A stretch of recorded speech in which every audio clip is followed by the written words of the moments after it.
What's up, y'all? Wade here, Universal Drummer. Thanks for joining me again. And I don't, I don't have my drums set up. I played a gig last night, and they are stacked up in the other room. Probably going to be set up tomorrow. I personally have a really hard time getting back on the drums the day after a gig, and I know for a fact that that is a very commonly shared thing amongst all musicians, which sucks because honestly, the best day to practice is the day after a gig. If you did a big performance, especially like what I call a power set, which is those like 45, 50-minute just adrenaline bursting big performances, you probably did some things with your technique in terms of efficiency and just maybe embracing some bad habits for the sake of performance that are important to do a reset on. And if you did a really long set, or if you just got back from a tour, it'd be a shame not to follow all of that improvement up with a little check-in so that you get some more consecutive practice in and you can keep the ball rolling. Because as you practice more and more, you'll realize you can feel it when you take days off. That being said, it is important to take days off, listen to yourself, really check in. If you need to take a day off, if your body is telling you that, please do. Don't do it just because you feel obligated or you're getting some kind of FOMO. That being said, today, no drums. We're just going to play with the metronome. You don't even need one. I'll provide the metronome. You need a chair and ideally the ability to clap. So all we're going to do is just some clapping exercises and some timing and just kind of get our brain and our hands back to being connected a little bit. So without any further ado, we're going to get into this, and we're going to start off with just a little bit of a posture check, because some of you have wonderful posture and you sit like I am right now with your chest up and you're sitting up straight and you're not slumped over. But if you look at pictures of me and if you look at a lot of pictures of people over the years, they kind of look like this while they play, or they look down, and that's not good for you. You want to kind of try and sit up, don't be all rigid and stuff, but you should be balanced. You should your head should sit tall, and your head should kind of be balanced over your chest, which should be balanced over your pelvis, which should be resting ideally on your sit bones. And then have your feet planted. Don't have your feet dangling off to the side. You can't see my feet right now, but they're dangling off to the side. Keep your feet nice and planted and sit up nice and tall. Don't flex. Don't be all tense and stuff like that, but let's just like try and settle back into the habit of sitting nice and tall and having our chest nice and upright. And with that being said, we're going to reintroduce this one. By the way, lights are a little bit more orange. It is a little later in the evening. I try not to have blue light blasting me in the face. It's not good for your circadian rhythms, or so I'm told. So 60 beats per minute, click every second. And let's just clap to that click for now and just kind of settle into that. Just jump in whenever you wish.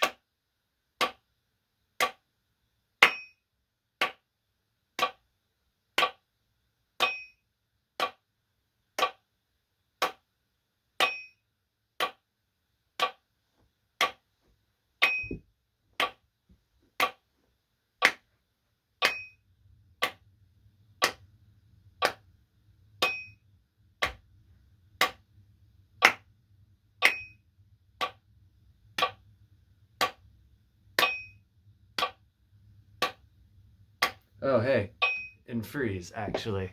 So I am going to lower this so you can see my legs a little bit. So you don't want to have your knees like this. See that angle there? You don't want to have that going on. You want to be more than 90 degrees, or basically you don't want to be much lower than that. Even that is pushing that. The sharper of an angle this is makes this a sharper angle, and your hip can only compensate for that so much before your back gets involved. I like to sit tall personally, but I got big old legs. That's totally up to you. Y'all do what suits you best and what feels comfortable, but that is the guidelines that I've been taught and that I've read about. Alrighty, so bringing that back in.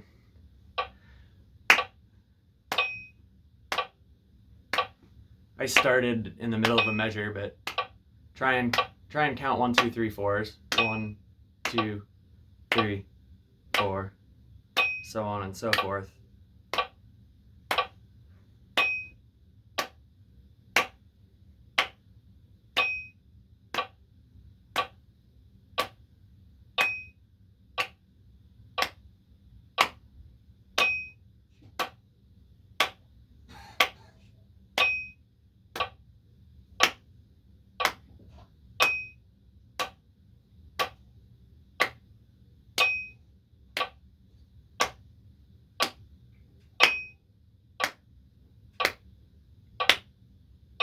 And be super aware any changes that happen the second you started doing, even something as basic as clapping, any tension that you might have brought into your shoulders,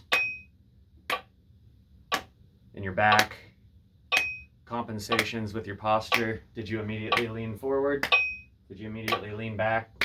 Did you hunch your shoulders to one side or the other? Just be super aware of that kind of stuff. Because if you're making adjustments like that when you're doing something as small as clapping, you're very likely doing things much more extreme than that when you're doing techniques that you personally find difficult. You don't need to fix them all at once, but just identify them.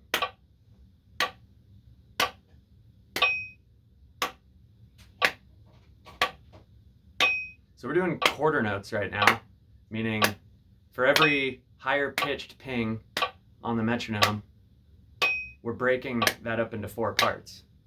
Each click is a quarter note right now. We're going to do eighth notes, which is twice as fast. So instead of 1, 2, 3, 4, it'll be 1 and 2 and 3 and 4, and then you're just going to mash that. 2 and 3 and 4 and 1 and 2 and 3 and 4 and 1 and 2 and 3 and 4 and 1 and 2 and 3 and 4 and it is easier if you count. People always feel weird about counting. It does feel goofy when you're learning, but there are a lot of cultures out there that teach hand percussion that start people young with counting and vocalizing their rhythms before they're even allowed to touch drums. 1, 2 and 3 and 4 and 1 and 2 and 3 and 4 and 1 and 2 and 3 and 4 and 1 and 2 and 3 and 4. And check in on that posture again. I know this isn't complicated, but it doesn't take much sometimes. Habits are a pain in the ass like that.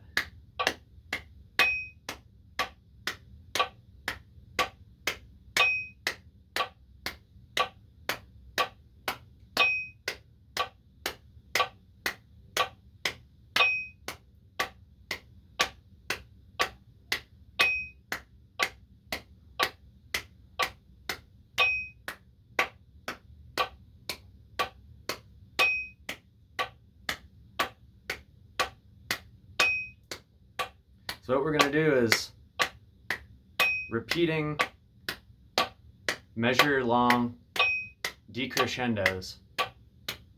And at the beginning of every measure, we're going to go right back up to the volume that we started at. I'll demonstrate it. It'll look like this. Loud, and then quieter. Loud. Loud, and then quieter. Loud, quieter, quieter, quieter. Loud, quieter, quieter, quieter. Loud, quieter, quieter, quieter. Loud, quieter, quieter, quieter.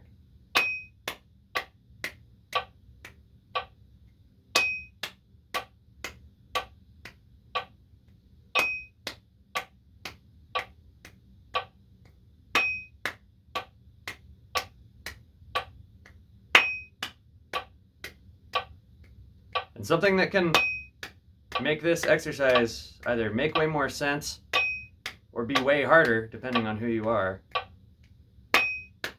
is to think of these dynamics the volumes, I'm going to talk instead of clapping at the same time. That is incredibly difficult.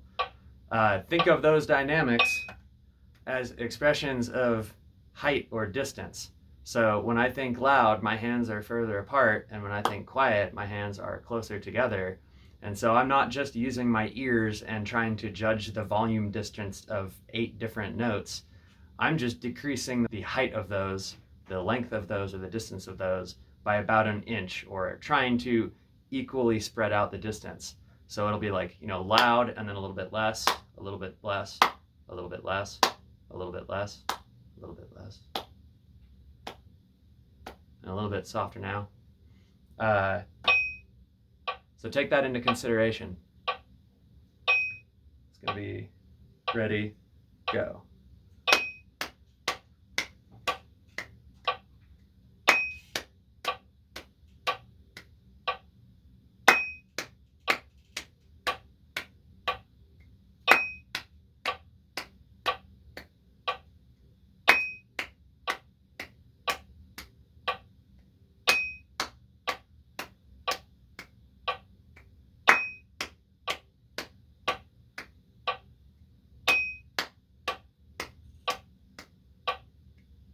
For those of you who have been watching all of my bass drum feathering videos and practicing along with those, I've talked about the concept of upstrokes. All that upstrokes are is just the act of getting your sticks prepared for the height or the volume that they're about to play. So if you're playing really, really, really quiet and you've got a really loud hit coming up, at some point you need to get your sticks up in the air to play that high note. And it's that act of getting the sticks up in the air is what we call the upstroke. So take that into consideration here as we're doing, gradually quieter hits. That last, if it's 1 and 2 and 3 and 4 and, that last 4 and, your hand's got to lift up to get ready for that next one. So just take that into consideration as we're moving on here. And we're just going to do the same thing. It'll be 2, 3, 4.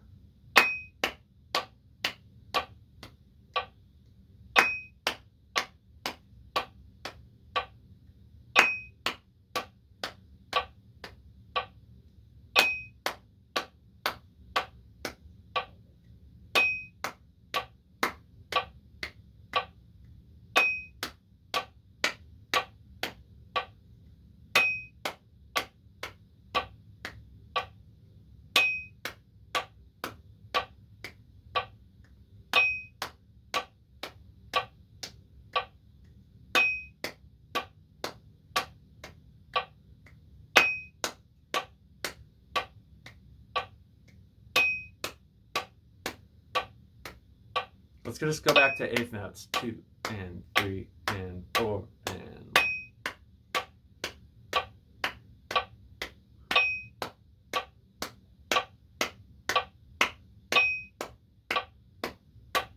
Let's do the opposite thing now, where we start quiet and work our way up to loud. 2, ready, go. Quiet.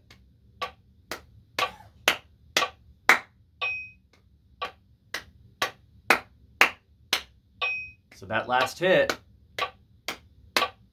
is a downstroke, meaning I think down, low, 3 and 4, quiet, 1 and 2 and 3 and 4, low.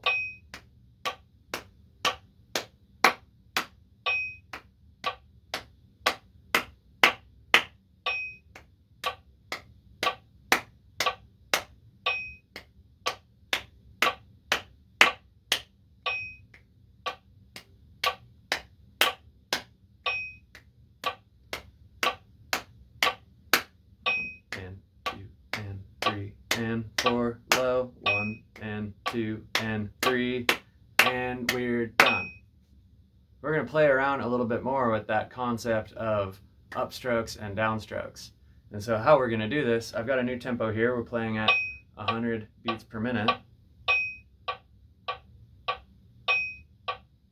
Isn't it beautiful?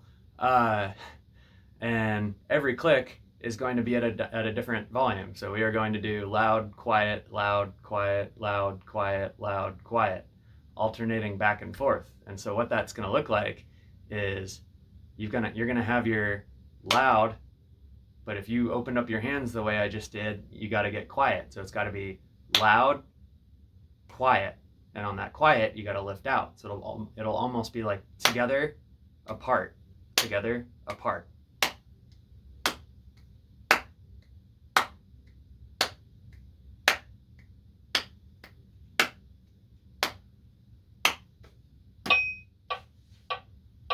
One, two, ready, go. Together, apart, together, apart, together, apart, together, apart, together, apart, together, apart. Or in, out, or downstroke, upstroke, downstroke, upstroke, down, up, down, up, down, up, down, up.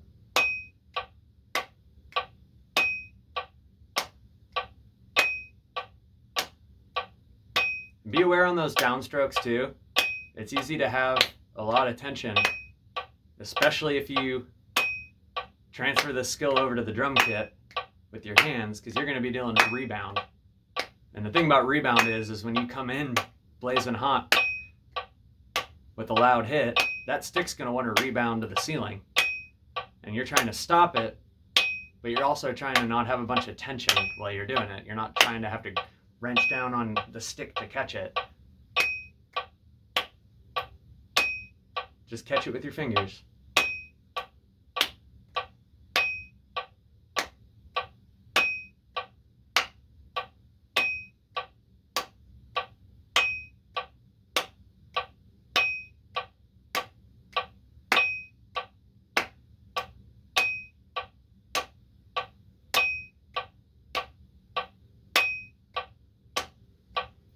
Check back in on your posture. I was starting to get a little slumpy myself.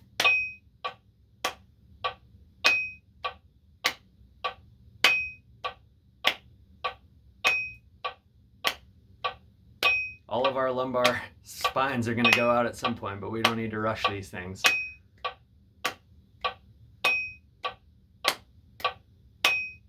That's what I can give you guys, is a existential crisis while you practice drums. Welcome to Universal Drummer. I'm Wade. You're very welcome.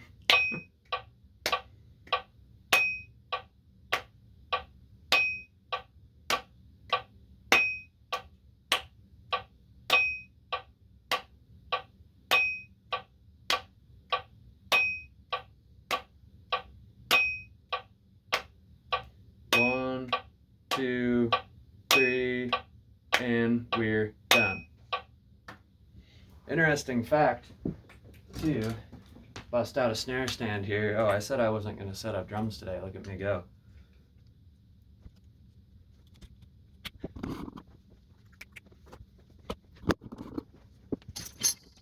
Interesting thing here is that if I can raise it a bit, open up.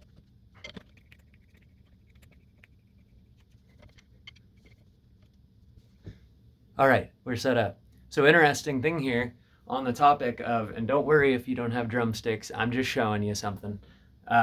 Interesting thing here is, so if on the drums, if we're doing that down, up, down, up, down, up, down, up motion, a lot of the flam rudiments, whole grouping of flams, are all symmetric, where I can do a right flam and a left flam and repeat them. But if I put one hand off to the side, look at what the right hand is doing. Down, up, down, up, down, up, down, up. While the other hand, up, down, up, down, up, down. So they're just moving in opposite directions. So if you want to develop really fast flam rudiments, you can go through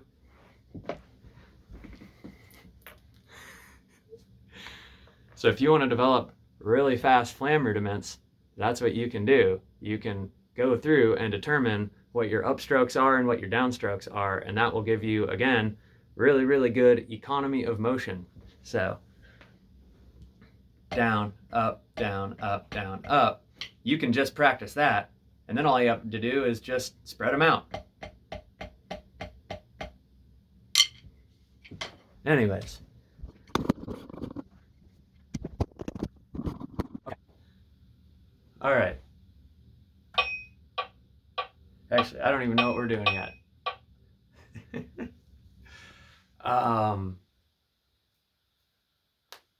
All right, we're gonna do 2 more things, and then we're gonna call it a day.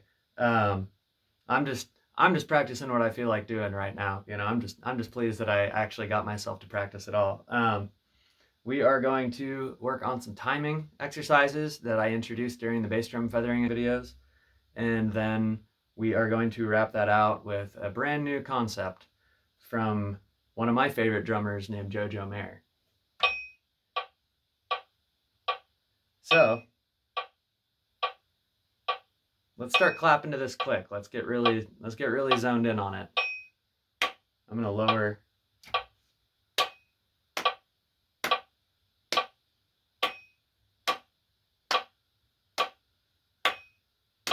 Okay, I'm not crazy here. It's making a ding noise. That knob is down. It's down. I'm not crazy.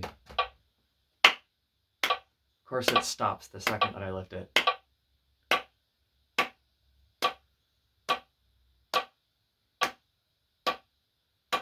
So when you're playing to a click, and obviously I'm gonna be atrocious at this while I'm talking, but your goal is to try and make the click disappear if you're trying to play directly on top of it. I get it like every once in a while. I'm honestly not there. When I really focus on it, I can get it. But that's the goal, is to constantly be trying to zero in on that and make little adjustments.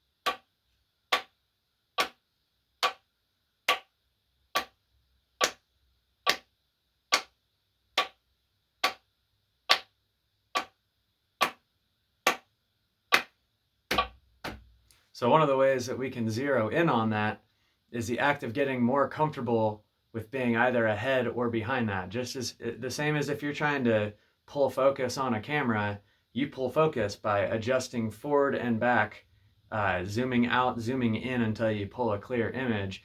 We're gonna do the exact same thing. We're just gonna play around a little bit with pushing our claps a little bit behind and a little bit ahead of this metronome.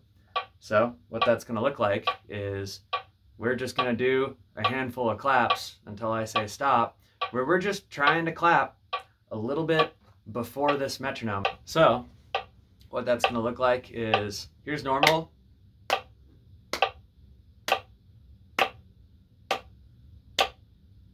Or relatively normal. I know I'm not certainly not perfect at this. There's a little bit ahead.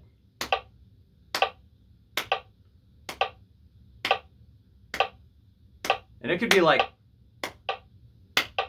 but that's like almost a note value. Even what I normally do is like a swung and 1 and 2 and 3.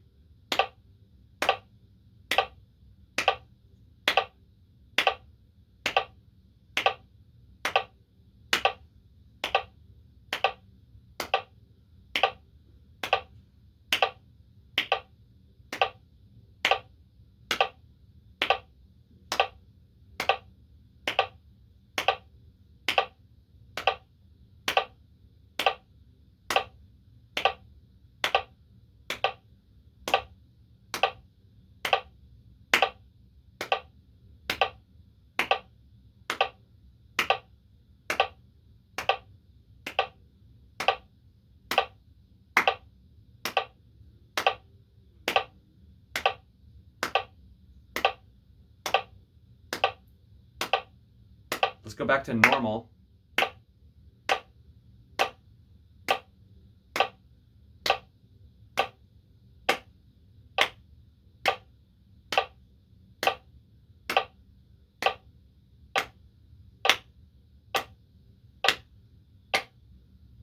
So you know what I'm going to have you do now. We just played ahead of the beat. Now we're going to play behind the beat. That's behind the beat. Listen for a second.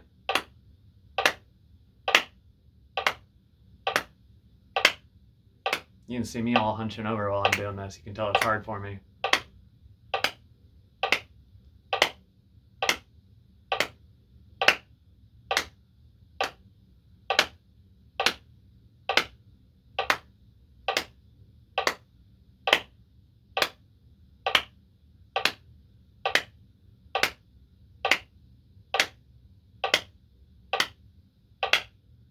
Back to normal.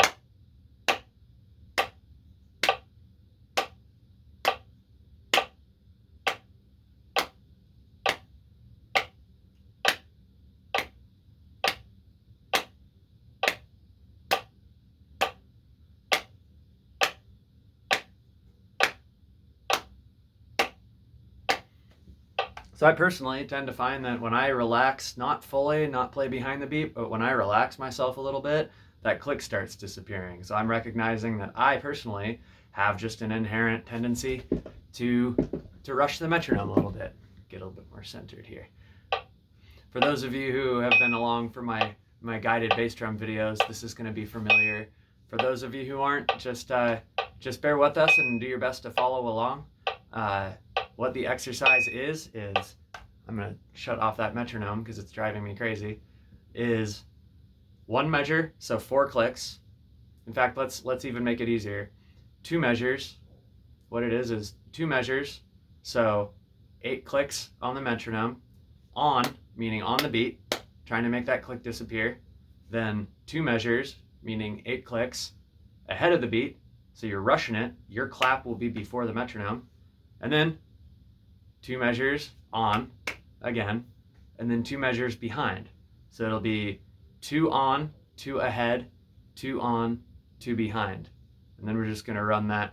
We're going to run that for like the next 3 hours or something like that. I'm just kidding. But we'll start in 1, 2, ready, go. On.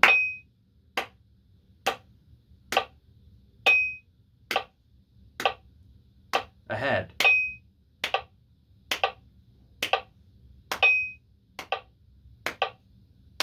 On.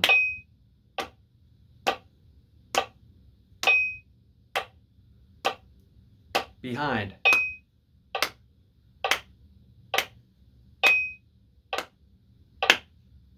On.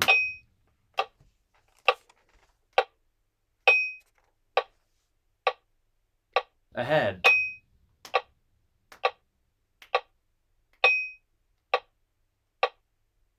On.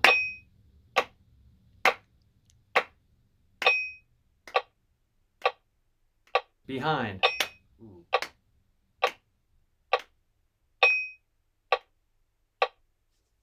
On.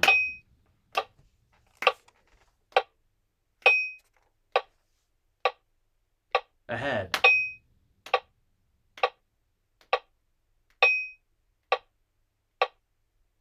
On.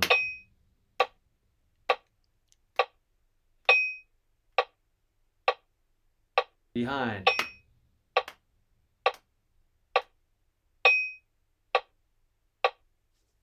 On.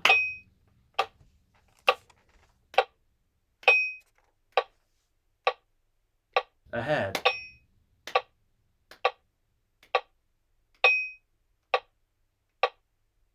On.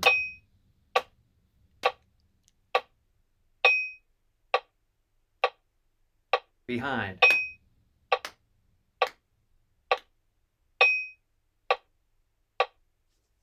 On. And relax. Loosey goosey. Ahead.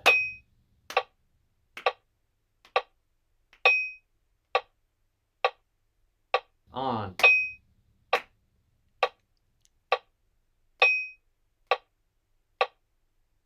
Behind.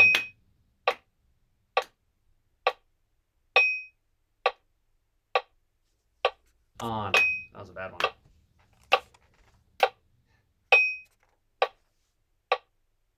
Ahead.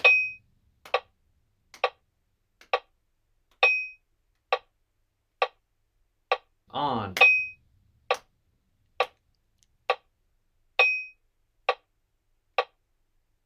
Behind.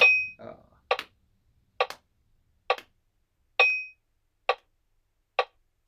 And we're done. All right. That scrambles my brain. And just because I said to sit with good posture and be aware of your alignment and all that stuff, doesn't mean you don't need to move and stuff while you're playing. I mean, that's a very important part of this. You're trying to enjoy what you're doing. If standing still is your thing, or if sitting still is your thing, by all means. But I like to move. The body is designed to move. So just keep that in mind. We're gonna wrap up with what we were just doing and end with one final concept, and it is something that was brought, at least to my knowledge, through Jojo Mayer, who had a DVD called Secret Weapons of the Modern Drummer. It's like one of the best technique DVDs. I will link it below. You should buy it. And by the way, like, buy these things from the artists. It is like mega taboo to pirate artists' DVDs. A lot of these dudes, that's how they make their living. So like, please support Jojo. He's a fantastic drummer.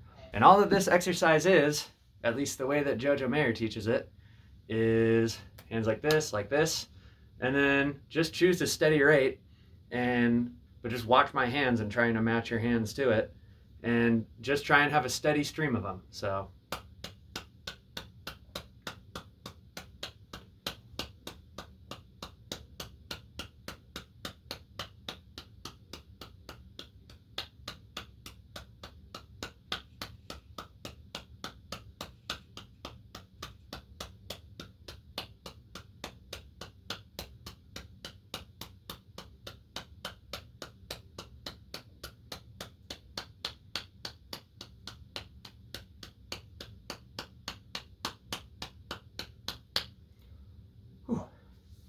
all right, let that shake out for a second. This is a great exercise because it does strengthen and give you maybe a little bit more mobility, a little bit more speed with that hinge joint. And it also keeps you from being floppy with your arms while you're doing it. So what we're going to do is go as fast as we can, but right up to the point where our technique starts giving out. And so if your fingers are splaying out, if your arms start coming apart, if you start losing that symmetry and you're kind of cupping your fingers or splaying them out that way, bending them out, or I don't really know why you would do that, or you just start clapping, back it off a little bit. All right? And so we're just gonna go for a little while, try and get some burn. Listen, well, I point my ears, but it's more of a interoception kind of thing. Listen to your hands, listen to your body. If it's telling you to stop, stop. There's no reason to hurt yourselves doing this. We're just trying to get a little bit of a burn, get a little bit of a final exercise. So here we go. 5, 4, 3, 2, 1.